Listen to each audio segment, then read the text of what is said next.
everyone talks about the effect that AIDS had on the culture in the sense, I mean, people don't talk about it anymore, but when people did talk about it, they talked about like what artists were lost, but they never talked about this audience that was lost.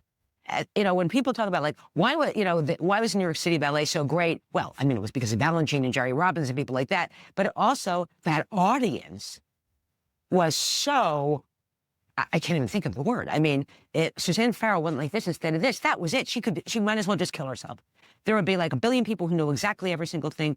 There was such a high level of connoisseurship of everything that people like this were interested in, of everything that made the culture better. A very discerning audience, an audience with a high level of connoisseurship is as important to the culture as artists. It's exactly as important. Now we don't have any kind of discerning audience. When that audience died, and that audience died in 5 minutes, literally, people didn't die faster in a war. And it allowed, of course, like the second, third, fourth tier to rise to the front. Because, of course, the first people who died of AIDS were the people who, I don't know how to put this, got laid a lot. Okay, now imagine who didn't get AIDS. Okay, that's who was then lauded as like the great, artist. Okay, if the other people that hadn't died had been alive, if they all came back to life, and I would say to them, guess who's a big star?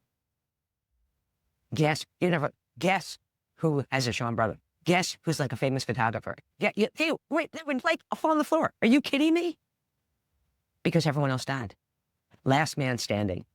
Okay, I mean, that loss of that audience had a terrible effect, and a terrible effect on me.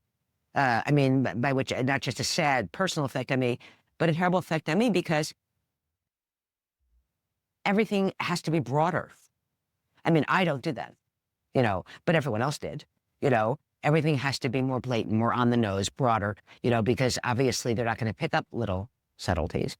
Things in the culture that had nothing to do with the New York City Ballet, it just got dumbed down, all the way down.